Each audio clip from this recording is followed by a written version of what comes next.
बहुलक को कंटिन्यू करते हुए आज हम सतत श्रेणी में बहुलक कैसे ज्ञात करेंगे इस पर बात करने वाले हैं।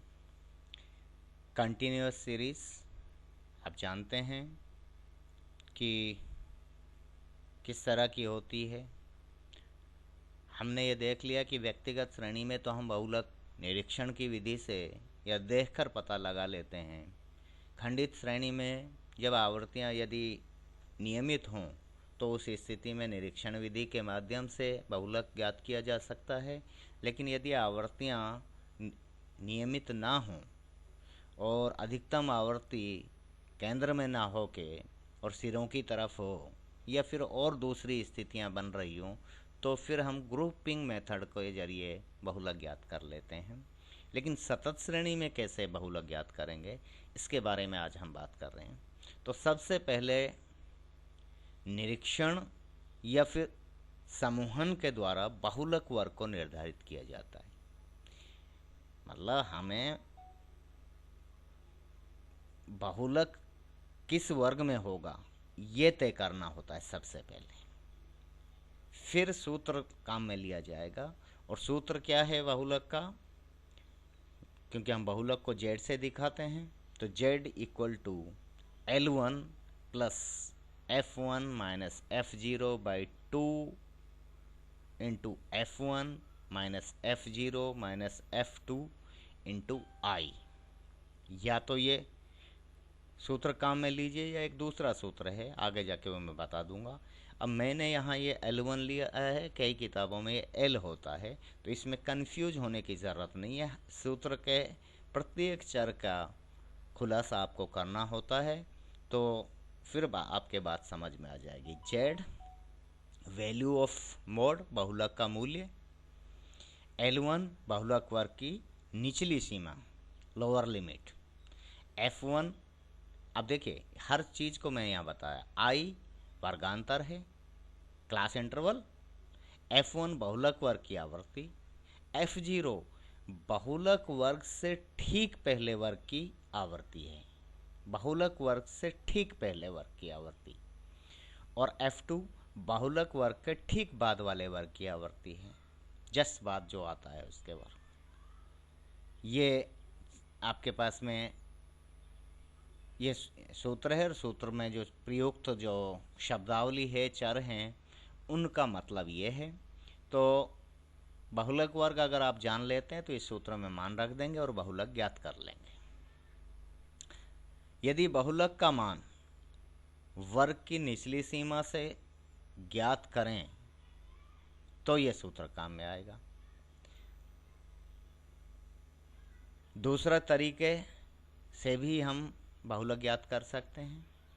जो दूसरा सूत्र काम में लेते हैं लोग वो ये है जो मैं अभी कह रहा था आपसे कि z इक्वल टू L1 या L plus delta 1 by delta 1 plus delta 2 into I। ये भी बहुलक का सूत्र है।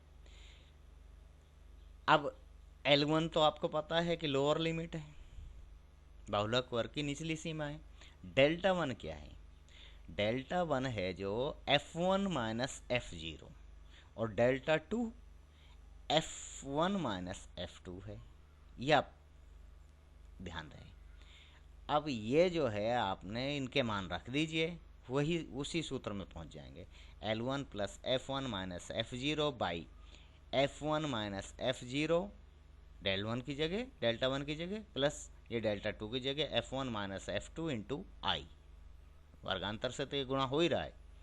जब आप करेंगे तो वही सूत्र आपके पास आ जाएगा, L1 plus F1 minus F0 by 2 into F1 minus F0 minus F2 into I। तो सूत्र चाहे सीधा ये काम में ले लो चाहे ये काम में ले लो, इस दोनों ही स्थिति में बहुलक आप ज्ञात कर लेंगे। कब? जब आप वर्ग की निचली सीमा काम में ले रहे हैं। लेकिन यदि वर्ग की ऊपरी सीमा काम में ले रहे हैं तो उस स्थिति में बहुलक का सूत्र बदल जाएगा। तो बहुलक होगा z equal to L2 upper limit minus अब यहाँ ये डेल वन काम में लिया था, डेल्टा वन आपने, अब डेल्टा टू काम में लेना पड़ेगा। डेल्टा टू बटा delta one plus delta two into I, और डेल्टा वन का वही मतलब है जो यहाँ था, डेल्टा टू का भी है वही मतलब है। डेल्टा वन तो है F one minus F zero, delta two है जो F one minus F to है। जब आप इन सब को सूत्र में मान रखेंगे तो ये निकल के आ जाएगा, अगर आप सूत्र को खोलना चाहेंगे तो L2 minus F one minus F two by two into F one minus F zero minus F two into I, ये हो जाता है। अब एक और बात है, सामान्य रूप से आपके जो इस स्तर पे ये क्वेश्चन नहीं आएंगे जो मैं आप डिस्कस करने वाला हूँ, लेकिन फिर भी एक मोटे तौर पे आपको पता होना चाहिए कि जब एक से अधिक बहुलक वर्ग सामने आ जाएं, मतलब हम ये तय नहीं कर पाए कि बहुलक वर्ग है कौन सा, क्योंकि दो या दो से ज़्यादा वर्ग ऐसे हैं जिनकी आवर्तियाँ बराबर हो जाएं, तो बहुलक वर्ग निश्चित नहीं हुआ। बहुलक वर्ग जब निश्चित नहीं हुआ तो किसको हम लोअर लिमिट माने, किसको हम अपर लिमिट माने, ये हम क्लियर ही नहीं कर पाए। बहुलक वर्ग की आवर्ती क्या होगी, उससे पहला वर्ग की आवर्ती क्या होगी। तो सूत्र में जो चर प्रयुक्त हो रहे हैं, इन चरों के मान हम नहीं ज्ञात कर सकते। तब फिर जो सूत्र काम में लिया जाता है, अगर बहुलक वर्ग एक से अधिक हों तो फिर सूत्र काम में लिया जाता है L1 plus F two by F one, वो F zero plus F two into I, ये सूत्र इसके लिए काम में लिया जाएगा। तो एक सतत श्रेणी में किस तरह से बहुलक ज्ञात करेंगे, उसके लिए कौन सा सूत्र काम में आएगा, ये तो हमने देख लिया, लेकिन इस बात को हम एक उदाहरण के जरिए और बेहतर तरीके से समझ पाएंगे। तो मैंने एक एग्जाम्पल लिया है, आय दी हुई है और व्यक्तियों की संख्या, तो इसके वर्ग हैं जो आय के, वो 0 से 2, 2 से 4, 4 से 6, 6 से 8, 8 से 10, 10 से 12, 12 से 14, और व्यक्तियों की संख्या जो है ये आपके सामने, जो कि फ्रीक्वेंसी के रूप में आप इसको लिखने वाले हैं, लिखेंगे। तो इसका ग्रुपिंग मेथड से इसको सोल्व कर पाएंगे, क्योंकि कंटिन्यूस सीरीज है। ऑब्जर्वेशन से हम ये जान भी नहीं पाएंगे, निरीक्षण विधि से बहुलक वर्ग ही नहीं जान पाएंगे। जब बहुलक वर्ग नहीं जानेंगे तो फिर बहुलक तो मतलब ही नहीं है ज्ञात कर पाएंगे। तो इसके लिए सबसे पहले आय का एक हमने कॉलम बनाया, 0 से 2 और 12 से 14 तक के बीच में, 2-2 के अंतराल से। अब जो एग्जाम्पल में दी हुई फ्रीक्वेंसी है, आवर्ती है, उनको लिख लिया कॉलम फर्स्ट में, 3, 7, 8, 10, 1, 2 और 3।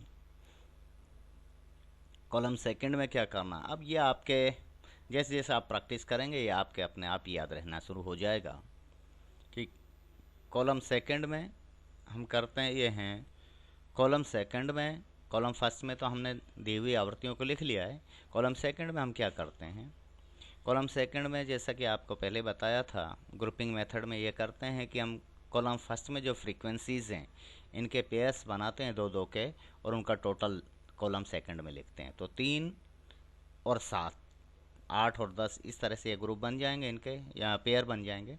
तो 3 + 7 = 10, 8 + 10 = 18, 1 + 2 3, और 3 का कोई ग्रुप नहीं बना, 3 के साथ कोई पेयर नहीं है, तो ऐसे में इसको छोड़ देंगे। कॉलम सेकंड में फर्स्ट की एक आवर्ती, कॉलम फर्स्ट की एक पहली आवर्ती को छोड़ के और 2 का टोटल करेंगे, 7 + 8 = 15।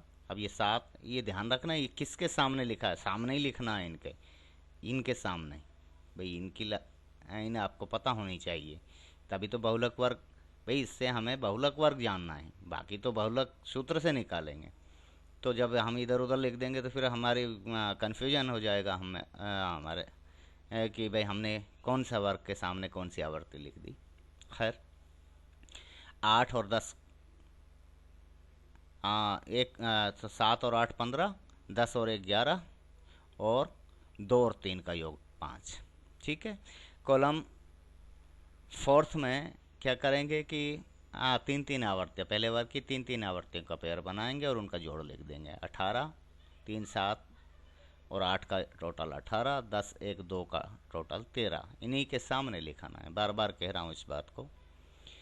कॉलम फिफ्थ में कॉलम फर्स्ट की पहली आवर्ती को छोड़ दो और तीन तीन का टोटल करो। 7 8 15 10 25, ठीक है। 1 2 और 3 का टोटल हुआ 6, ये लिख दिया।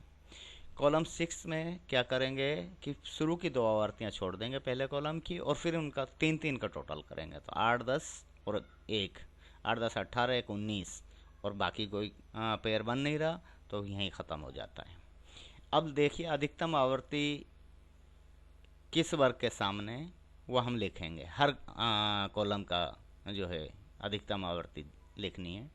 यहाँ देखिए 6 से 8 के सामने अधिकतम आवर्ती एक लाइन यहाँ खींच दें, खड़ी लाइन, टेली बार्स बनाएं तो उससे क्या है कि गलती नहीं होगी। फिर दूसरे कॉलम में देखो 4 से 6 और 6 से 8 के सामने हैं, तो 4 से 6 और 6 से 8 के सामने एक और लिख दी, लाइन बना दी। फिर तीसरे कॉलम का जो मैक्सिमम टोटल है 15 है, जो 2 से 4 और 4 से 6 के सामने, 2 से 4 और 4 से 6 के सामने लिख देंगे। फिर इसी तरह से फोर्थ कॉलम में 18 है, जो कि जिसमें 4 से 6 भी शामिल है और 0 से 2, 2 से 4 और 4 से 6, इन तीनों कॉलमों के सामने एक एक लाइन खींच देंगे। फिफ्थ कॉलम में 25 है, तो 25 है जो 2 से 4 और 4 से 6 और 6 से 8 के सामने है। 2 से 4, 4 से 6 और 6 से 8 के सामने एक एक लाइन खींच देंगे।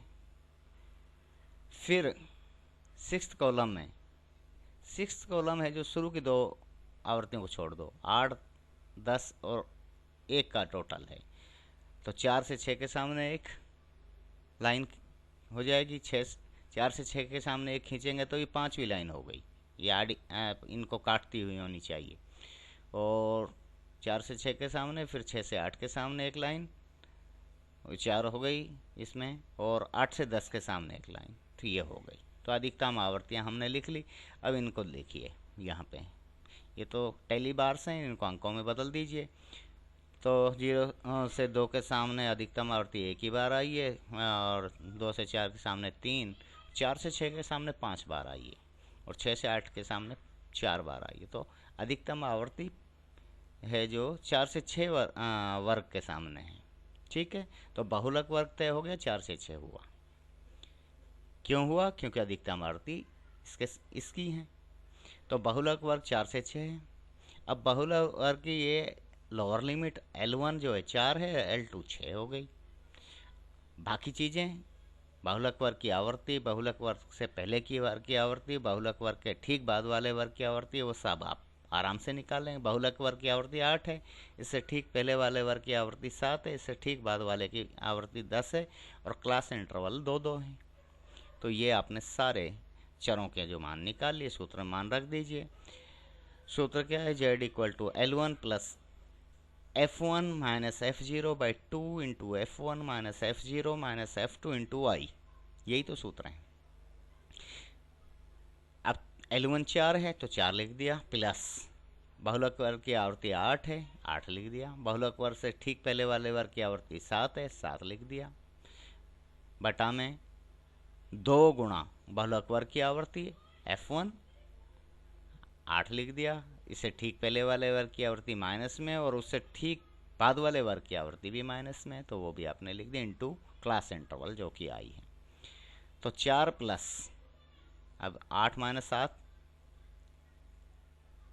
1 होता है, और 16 और ये 17, तो माइनस का 1 है, और ये 2 1 से गुणा होकर ऊपर 2 हो गया, 2 बटा -1, तो 4 - 2 हो गया बराबर 2। बहुलक जो है, बहुलक मूल्य 2 होगा, बहुलक का मान 2 है, ये आंसर हो गया।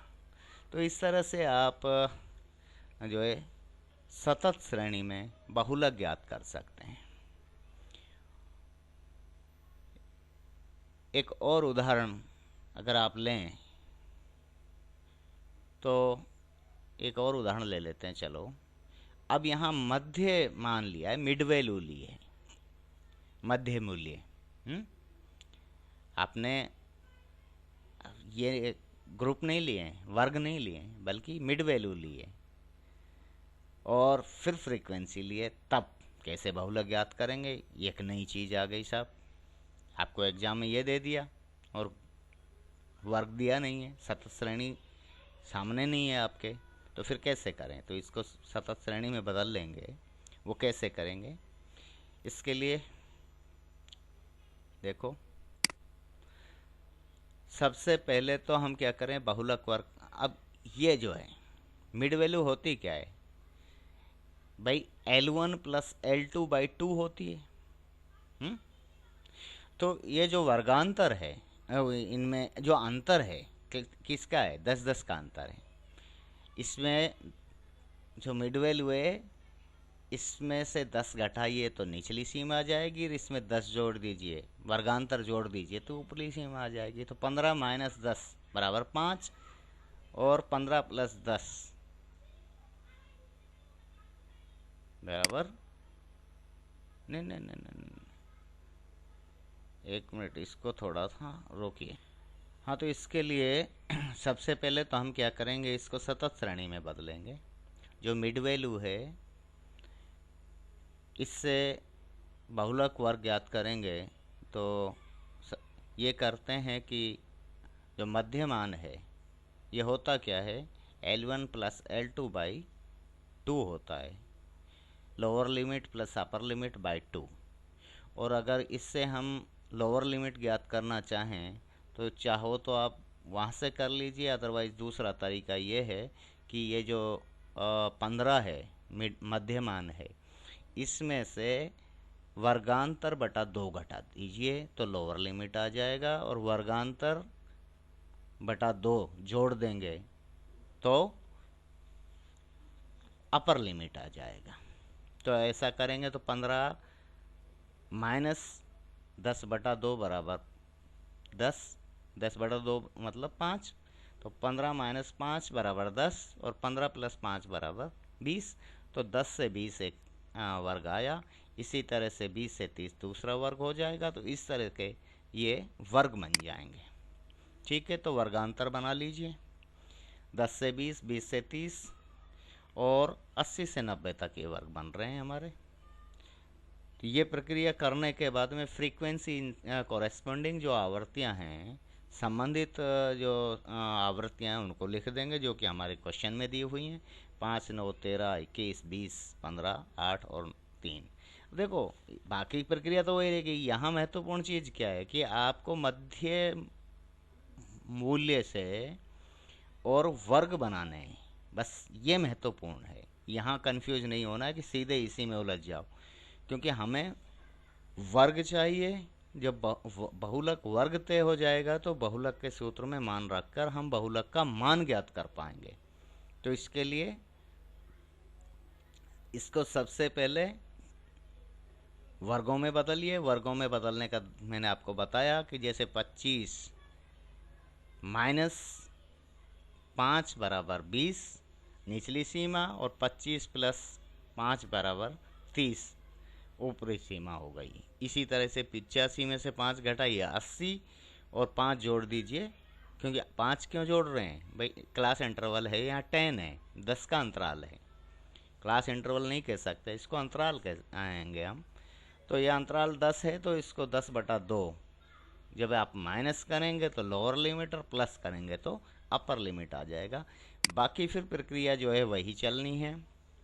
क्या प्रक्रिया है कि पहले कॉलम में तो जो दी हुई आवृत्तियां हैं, सूचना जो क्वेश्चन में दी हुई है, उसको लिख देंगे। दूसरे कॉलम में दो दो आवृत्तियों का जोड़ करके लिखेंगे, तो 14, 34, 35, 11। तीसरे कॉलम में एक आवृत्ति छोड़ के, पहले कॉलम की एक आवृत्ति को छोड़ के दो दो का जोड़ लिखेंगे। फिर चौथे कॉलम में 3-3 आवृत्तियों का जोड़ आएंगे, पेयर बनाएंगे और उनका जोड़ करके लिखेंगे। चौथे कॉलम में पहली आवृत्ति को छोड़कर फिर 3-3 आवृत्तियों का पेयर बना के उनका जोड़ लिखेंगे। और छठे कॉलम में पहली 2 आवृत्तियों को छोड़कर 3-3 आवृत्तियों का युग्म बनाकर उनका जोड़ लिखेंगे।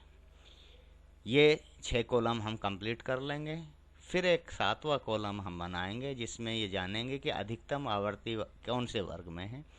इसके लिए पहले वर्ग से लेकर छठे, पहले कॉलम से लेकर और छठे कॉलम तक अधिकतम आवर्तियाँ जिस भी वर्ग के सामने हैं वहाँ उनको हम टेली बार्स के जरिए दिखाएंगे। अब यहाँ देखिए पहले वर्ग में अधिकतम आवर्ती 21 है। ये किसके सामने? 40 से 50 वाले वर्ग के सामने। तो 40 से 50 वर्ग के सामने एक खड़ी रेखा खींच देंगे।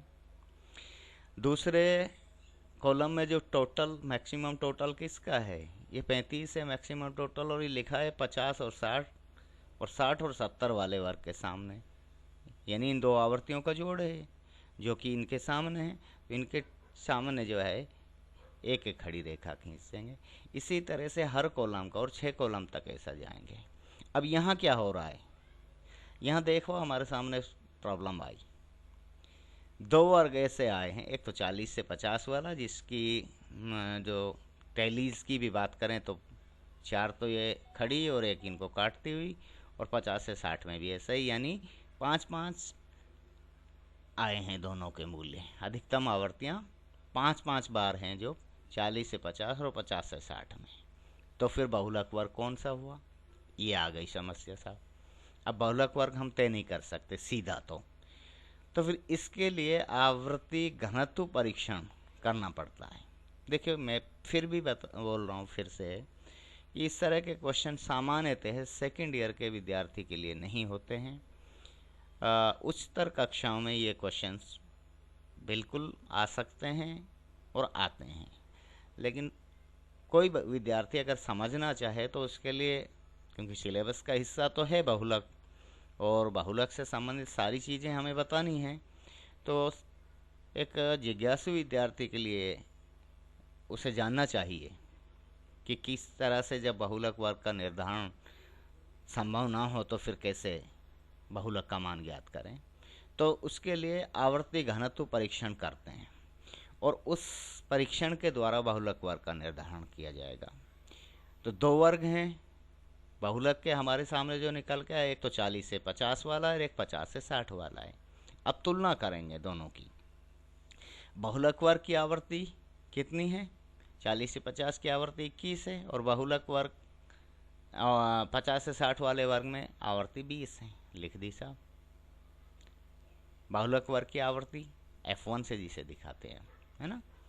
अब बहुलक वर्ग से ठीक पहले वर्ग की आवर्ती 40 से 50 वाले वर्ग से ठीक पहले आवर्ती क्या है? 13, तो ये 13 लिख दी।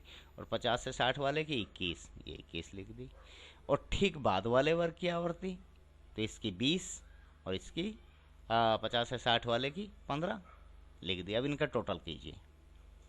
40 से 50 वाले वर्ग में जो आवर्तियों का जब हमने घनत्व का परीक्षण किया तो टोटल आया 54 और 50 से 60 वाले वर्ग में आया 56।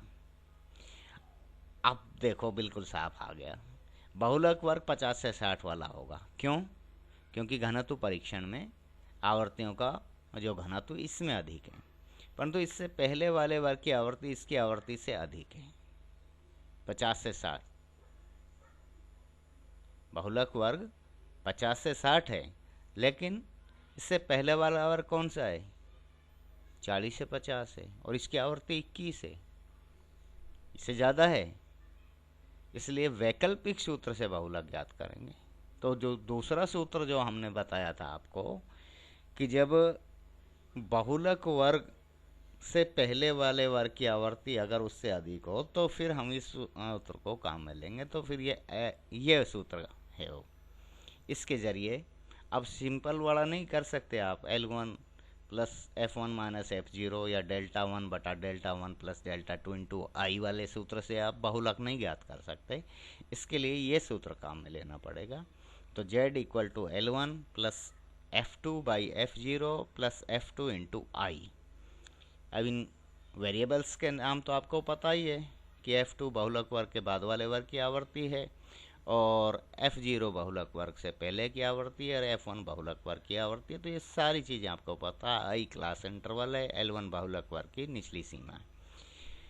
तो 50 से 60 वाला बहुलक वर्ग है, इसलिए L1 50 प्लस इसकी फ्रीक्वेंसी है 15, जो कि हमारे सामने ये रही। F2 इसके बाद के वाले वर्ग की, और F0 बहुलक वर्ग से पहले वाले वर्ग की आवृत्ति जो है 21 + 15 गुणा 10 क्लास इंटरवल है। तो इनको जब इसको हम ये सूत्र में मान रख दिया, बस अब तो सरल ही करना है। तो इसका आंसर आया 54.17। तो ये बहुलक का मान निकल के आ गया। इस तरह से जब बहुलक वर्ग का निर्धारण करना संभव ना हो, यानी दो वर्ग ऐसे हों जिनमें अधिकतम आवृत्तियाँ पाई जाती हों, तो उस स्थिति में वैकल्पिक सूत्र का हम काम में लेते हैं। और यदि हमारा क्वेश्चन सतत श्रेणी के रूप में ना होके, यानी जिसमें कि वर्ग ना दिखा के मध्य मूल्य मिड वैल्यू दिखाई गई हों, तो सबसे पहले हम उसको वर्ग बनाएंगे। वर्ग बना के और फिर ग्रुपिंग मेथड से बहुलक वर्ग का निर्धारण करने का प्रयास करेंगे। यदि निर्धारण हो जाता है तो सीधा सूत्र में मान रख देंगे, जो सिंपल फॉर्मूला इसका है Z = L1 + F1 - F0/2 F1 - F0 जो है 2 वो वाले सूत्र है कि Z = L1 + F1 - F0 × 2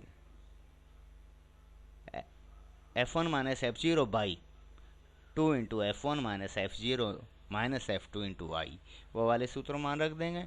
यदि बहुलक वर्ग निर्धारित करना संभव नहीं हो पा रहा तो घनत्व परीक्षण करके बहुलक वर्ग निर्धारित करेंगे और फिर देखेंगे।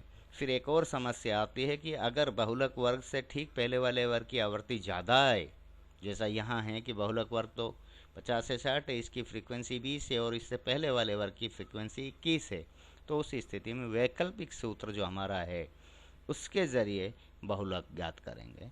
तो इस तरह से हम बहुलक ज्ञात कर लेंगे। मैंने अब तक आपको व्यक्तिगत श्रेणी में, खंडित श्रेणी में और सतत श्रेणी में, और सतत श्रेणी में भी जब बहुलक वर्ग आसानी से पता चल रहा हो और जब बहुलक वर्ग का निर्धारण करना संभव नहीं हो पा रहा हो, तो घनत्व परीक्षण के जरिए यदि बहुलक वर्ग ज्ञात करना हो तो बहुलक का मान कैसे ज्ञात करेंगे ये मैंने बता दिया है। व्यक्तिगत श्रेणी में निरीक्षण से ही पता लग जाता है। खंडित श्रेणी में या तो निरीक्षण विधि काम कर जाए, नहीं करे तो फिर ग्रुपिंग मेथड के जरिए बहुलक ज्ञात करेंगे। और सतत श्रेणी में एक बहुलक वर्ग तो तय करेंगे ग्रुपिंग मेथड से, लेकिन बहुलक का मान सूत्र से ज्ञात करेंगे। ये चीज़ें हैं। तो इस तरह से पोजिशनल एवरेज में हमने बहुलक वाला जो कंसेप्ट है वो कम्प्लीटली स्टडी कर लिया है। इससे संबंधित जो भी समस्या अगर आपकी हैं तो हम उनको डिस्कस करेंगे। आज के लिए इतना ही। थैंक यू, धन्यवाद।